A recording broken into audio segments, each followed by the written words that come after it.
एक जादुई शराब थी नीरज की लेखनी, एक जादुई शराब थी नीरज की लेखनी, वास्तव में लाजवाब थी नीरज की लेखनी।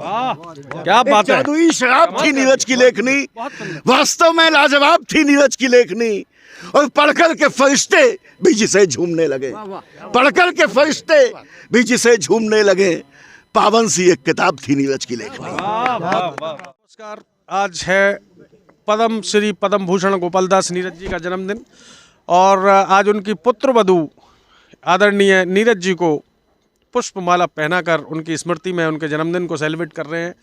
अलीगढ़ के सभी लोग और उनके पुत्र हैं जो सेवानिवृत्त हैं सरकारी सेवाओं से, और देख सकते हैं पिताजी की स्मृति में सभी लोग लगे हुए हैं। विशाल नारायण शर्मा जी, हरीश बेताब जी, डॉक्टर हरीश बेताब कहेंगे आज से इनको, इन्हें डॉक्टरेट की उपाधि से सम्मानित किया है।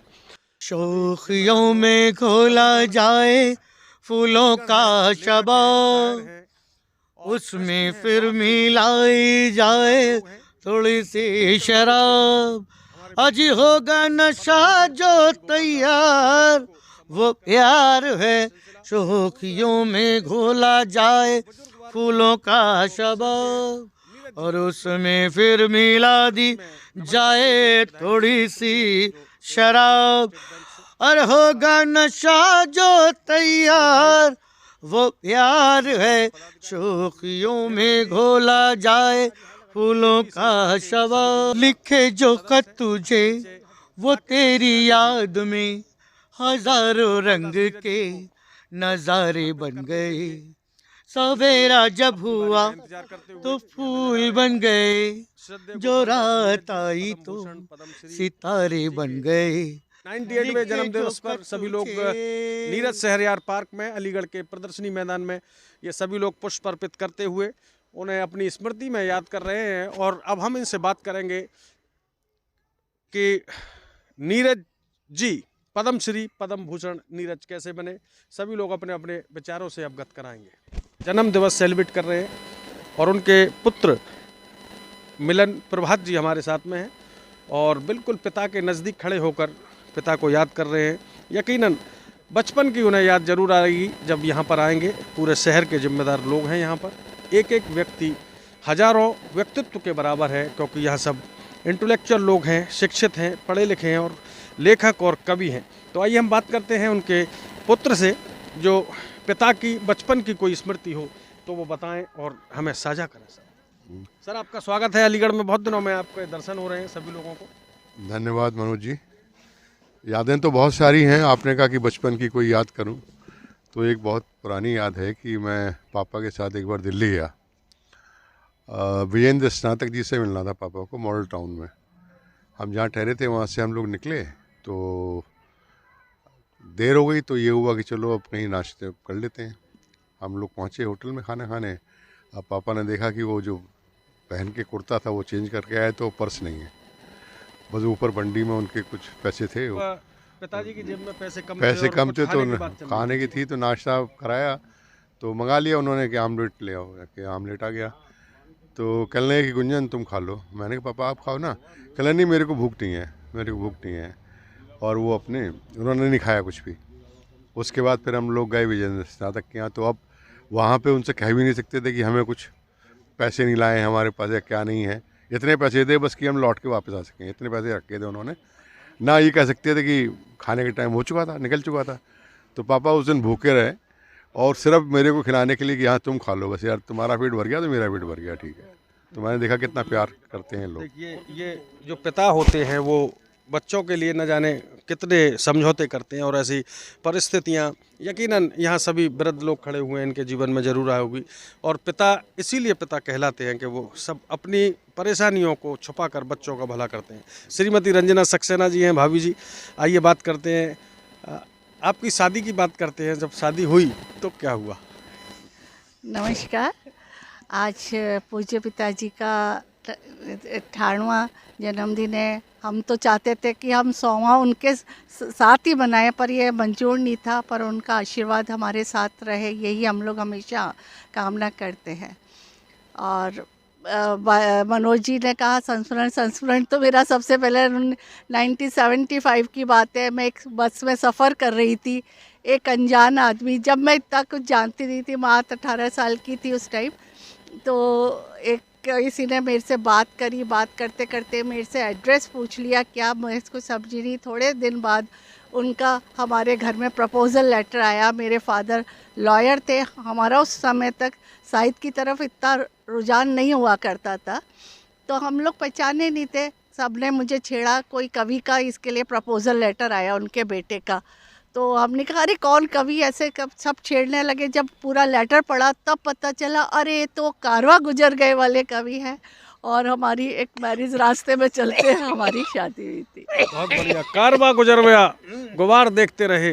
डॉक्टर साहब, आपका स्वागत है। आपके गुरु की आज 98वां जन्मदिन सभी देश भर के लोग मना रहे हैं, और मैं तो कहूँगा देश में नहीं विदेशों में भी गोपाल दास नीरज जी को उनकी कविताओं के गीतों के माध्यम से याद किया जाता है। क्या कहते हैं आप? नीरज जी ने अलीगढ़ का नाम देश, दुनिया, फिल्म, साहित्य सब में अमर कर दिया।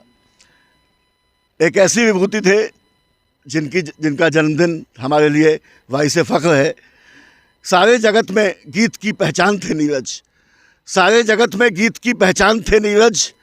कवियों का मान और स्वाभिमान थे नीरज। कविता हो, गीत हो, गज़ल हो या तेवरी, कविता हो, गीत, गज़ल हो या रुबाई, हर विधा के लिए मान और सम्मान थे नीरज। वाह, क्या बात है, तालियां हो जाए जोरदार। बहुत बढ़िया। एक नीरज जी का आखिर शिष्य जाग ही गया। मैं आपसे निवेदन करता हूं सैकड़ों दर्शकों के साथ कि नीरज जी की स्मृति में 2 पंक्तियां और हो जाए। एक जादुई शराब थी नीरज की लेखनी, एक जादुई शराब थी नीरज की लेखनी, वास्तव में लाजवाब थी नीरज की लेखनी। वाह, क्या बात है। जादुई शराब थी नीरज की लेखनी, वास्तव में लाजवाब थी नीरज की लेखनी, और पढ़कर के फरिश्ते भी जिसे झूमने लगे, पढ़कर के फरिश्ते भी जिसे झूमने लगे। पावन सी एक किताब थी नीरज की लेखनी। वाह वाह वाह वाह। नीरज जी का हमारा साथ 25 साल तक था। केपी सोसाइटी के वो एजुकेटिव में भी रहते, वो कॉलेज के मेंबर भी थे। जब बात चली कि लड़कियों का स्कूल सिर्फ एक टीकाराम कन्या महाविद्यालय है, और आप अगर तो कोशिश करें तो यहाँ डिग्री कॉलेज हमारी जगह पड़ी है केपी के पीछे, वहाँ लाल बहादुर शास्त्री कन्या महाविद्यालय की स्थापना हो सकती है। तो मैंने कहा था वो ये कॉलेज बन गया तो आपका बहुत नाम हो जाएगा। उन्होंने कहा मेरे नाम की चिंता मत करो, मेरा नाम बहुत नाम है, ये तुम्हारा नाम हो जाएगा अगर यहाँ लाल बहादुर शास्त्री की स्थापना हो गई। और उसके लिए नेताजी से कह के 15 लाख ख्वाजा हलीम से, विधायक निधि से दिलवाए, 5 लाख राम नरेश यादव से और 5 लाख भगवती सिंह से। इस तरीके से हमारे पास करीब 50-60 लाख रुपये विधायक निधि का ही उस समय मिला, जिससे डिग्री कॉलेज लाल बहादुर शास्त्री की स्थापना हुई, जो अलीगढ़ में दूसरा कॉलेज है जो खाली कन्या महाविद्यालय है लड़कियों, जो नीरज जी की देन है। आप अक्सर गीत, मुशायरे, कवि सम्मेलनों में जाते हैं, और ये सौभाग्य आपका क्या नीरज जी की स्मृति में आज उनके जन्मदिन को सेलिब्रेट कर रहे हैं। उनके पुत्र वधू हैं और उनके बहुत से प्रशंसक उनके घर के लोग हैं। 2 पंक्तियों के माध्यम से याद करें नीरज जी को। न पकड़ सके दामन, न पकड़ सके दामन, न चल सके 2 कदम, न पकड़ सके दामन, न चल सके 2 कदम, कुछ इस तरह से कोई जहाँ से चला गया। और नीरज जी के लिए सिर्फ इतना कहना चाहूँगा कि उनके लिए कविता पढ़ना यानी कि सूरज को रोशनी दिखाने के समान है कि आपसे झुककर जो मिलता होगा, आपसे झुककर जो मिलता होगा, उसका कद आपसे ऊंचा होगा। बहुत बहुत बहुत बहुत धन्यवाद। कुमार विश्वास के बाद लगता है दत्तक पुत्र आप ही हैं उनके। तो नीरज जी, आप खट्टी मीठी चटपटी यादों से आमजन को डॉक्टर श्रद्धेय पद्मश्री पद्म भूषण नीरज जी के बारे में कुछ ऐसी बातें बताएं जो श्रोता और दर्शक उन्हें देखकर याद करें। हालांकि उनको गीत और गज़ल के माध्यम से तो सभी लोग याद करते हैं, लेकिन ऐसा कुछ बताएं जो लगे कि नीरज जी आज हमारे साथ हैं। बहुत बहुत धन्यवाद मनोज जी। आदरणीय पद्म भूषण डॉक्टर गोपाल दास नीरज जी आज हमारे बीच नहीं है, लेकिन उनका व्यक्तित्व, उनका कृतित्व जो है वो सदैव हमें प्रेरित करता रहेगा।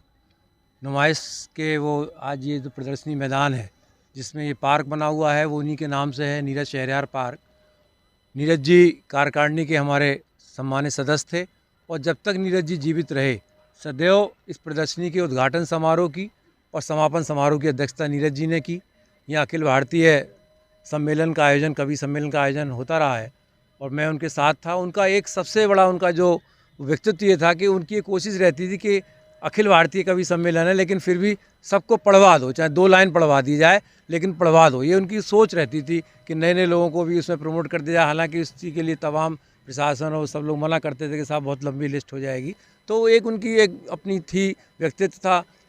सबसे बड़ी चीज़ थी बहुत ही सरल व्यक्तित्व के मालिक थे वो। कोई उनके अंदर ईगो नहीं था। 2 बार मिनिस्टर की उनको उपाधि रही अपने उत्तर प्रदेश सरकार में। जब सरकार थी यहाँ पे तो उनको दर्जा प्राप्त कैबिनेट मंत्री का दर्जा रहा। उत्तर प्रदेश भाषा संस्थान के वो अध्यक्ष रहे, उत्तर प्रदेश हिंदी संस्थान के अध्यक्ष रहे और देश और विदेशों में नीरज जी के नाम से लोग जाते हैं। हमने अलीगढ़ के लोगों को शायद इतना एहसास नहीं है कि हम कहाँ हैं, लेकिन अगर आप कहीं बाहर जाएं और जब नीरज जी का नाम लें तो कहते हैं अच्छा नीरज जी अलीगढ़ में रहते थे, अलीगढ़ आप उस अलीगढ़ में रहते हैं जहाँ नीरज जी रहते थे। तो नीरज जी के नाम से पूरी विद्वान, उनको 2 बार डीलिट की उपाधियाँ मिली, उनको तमाम विदेशों में उपाधियाँ मिली। तो एक ऐसे व्यक्तित्व की यहाँ पे उनके स्मृति में ये प्रतिमा की स्थापना भी तत्कालीन जब यहाँ पे जलाधिकारी थे चंद्रभूषण सिंह जी उनके कार्यकाल में यहाँ पे की गई। और ये इसीलिए की गई कि शायद अलीगढ़ के अंदर ये नुमाइश का भी एक इतिहास है कि यहाँ पे किसी भी अन्य व्यक्ति की यहाँ पे प्रतिमा नहीं है, केवल नीरज जी की यहाँ पे प्रतिमा। बहुत बहुत धन्यवाद, बहुत बहुत धन्यवाद राकेश भाई। मिलन प्रभात सर, आप एक याद आ गई मुझे एक सर का नीरज जी का एक गीत, आदमी हूँ आदमी से प्यार करता हूँ बस यही अपराध में हर बात करता हूँ। तो कोना पिताजी को जिस तरीके से पुष्प अर्पित किए हैं ऐसे ही उनकी पंक्तियों को गुनगुनाएं तो बहुत अच्छा लगेगा सर। बिल्कुल जी। बस यही अपराध मैं हर बार करता हूँ, बस यही अपराध मैं हर बार करता हूँ। आदमी हूँ आदमी से प्यार करता हूँ, आदमी हूँ आदमी से प्यार करता हूँ। मैं बनाना चाहता हूँ स्वर्ग धरती पर, आदमी जिसमें रहे बस आदमी बनकर। मैं बसाना चाहता हूँ स्वर्ग धरती पर, आदमी जिसमें रहे बस आदमी बनकर। हर घर की हर गली तैयार करता हूँ, आदमी हर गली तैयार करता हूँ। आदमी हूँ आदमी से प्यार करता हूँ। धन्यवाद। हूँ आद मैं हर बार करता हूँ, बस यही अपराध हर बार करता हूँ। आदमी हूँ आदमी से प्यार करता हूँ। वाह वाह वाह वाह वाह वाह, आदमी से प्यार करता हूँ। बहुत बढ़िया, मजा आ गया। तो भाई अमिताभ शर्मा जी भी नीरज जी की स्मृति में कुछ कहना चाहते हैं। जी कहें सर। जी नमस्कार। हमारा परम सौभाग्य है कि आज नीरज जी के विषय में कुछ बोलने का मौका मिला और ये भी बताना चाहेंगे कि ये भी हमारा परम सौभाग्य है कि आदरणीय नीरज जी के साथ हमें उन्हीं के घर में 14 साल रहने के लिए मौका मिला। 14 साल तक उन्हीं के साथ रहे। और यहाँ पर बाबा का एक संस्मरण बताना चाहेंगे। बाबा ने खुद ही बताया था हमें ये। उस समय बाबा फिल्म कन्यादान के लिए गाने लिख रहे थे, तो प्रोड्यूसर जो थे वो बाबा के पास आए और बाबा से गाना लिखने के लिए उन्होंने बोला। तो बाबा ने नेक्स्ट डे ले जाकर उनको गाना लिख के दिया। तो जब गाना लिख के दिया उनको, तो जो प्रोड्यूसर थे उनको वो गाना पसंद नहीं आया। बोले नीरज तुम्हारा गाना तो बहुत अच्छा है लेकिन इस सिचुएशन पर नहीं बैठ रहा है ठीक, तो ये वाला गाना मैं किसी और फिल्म में लगा दूंगा, आप इस वाली सिचुएशन के लिए दूसरा गाना लिख के दे दीजिए। तो बाबा ने वाला गाना लिया और वहाँ पर फाड़ के फेंक दिया। ये बाबा ने बताया हमें, वो फाड़ के फेंक दिया। और अगले दिन प्रोड्यूसर ने बोला कि भाई ऐसा है कि आपने गाना क्यों फाड़ दिया, ये गाना आपने क्यों फाड़ के फेंक दिया, अच्छा गाना था, किसी और फिल्म में काम आ जाता। तो नीरज जी कहते हैं उनसे, बाबा कहते हैं कि भाई मैं झूठा नहीं बेचता, मैं आपके लिए नया गाना लिख के दूंगा।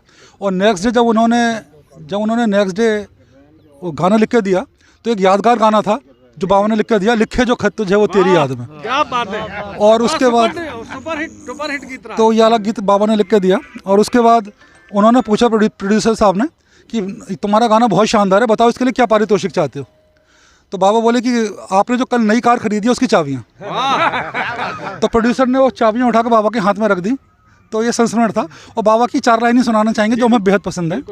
ये कांपती लौ, ये स्याही, ये धुआं, ये काजल, ये कांपती लौ, ये कांपती लौ, ये स्याही, ये धुआं, ये काजल, उम्र सब अपनी इन्हें गीत बनाने में कटी, कौन समझे मेरी आंखों की नमी का मतलब, जिंदगी वेद थी पर जल्द बंधाने में कटी। Thank you very much. सबसे पहले तो मैं नीरज जी को अपनी श्रद्धांजलि अर्पित करता हूँ, बार बार नमन करता हूँ।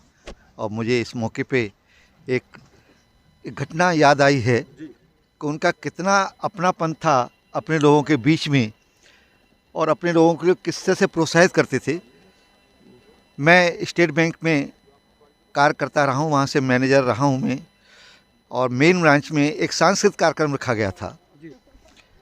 उस समय ये बात चल रही थी कि क्या कार्यक्रम किया जाए, क्योंकि नीरज जी हमारे पिताजी के साथ, मेरे पिताजी यहाँ पे विधायक MP मिनिस्टर रहे, श्री राम प्रसाद देशमुख जी, उनसे संबंध थे। तो मैंने एक प्रस्ताव दिया कि क्यों ना हम एक कवि सम्मेलन कर लें और नीरज जी को अगर याद कर लें तो वो हमारा कवि सम्मेलन करा देंगे। कुछ लोगों ने ये कहा कि साहब वो इतने बड़े आदमी हैं, हमारा कार्यक्रम बहुत छोटा सा है, वो हमें समय नहीं दे पाएंगे।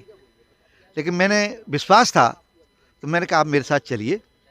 हम 2-3 लोग गए, उसमें दिलीप अग्रवाल जी थे, KB मांगलिक साहब थे। हम लोग गए, हमने जाकर एक फरियाद की अपने पूज्य नीरज जी से कि बाबूजी अगर आप हमें प्रोत्साहन देंगे तो हमारे यहाँ एक कार्यक्रम हो जाएगा। बोले कि तुम बच्चे हो, ये मेरे अलीगढ़ का है, मेरी स्टेट बैंक का है, मैं कार्यक्रम कराऊंगा। और उन्होंने कई कवियों को बुलाया और वो ऐसा कार्यक्रम हुआ कि आज तक उसके बाद में ऐसा कार्यक्रम नहीं हुआ। और हमारे सारे बड़े अधिकारी उनको सम्मान देने के लिए आए, उनको कुछ करने के लिए आए कि हम आपका सम्मान करेंगे। कि बस मेरा सम्मान ये है कि मैं आप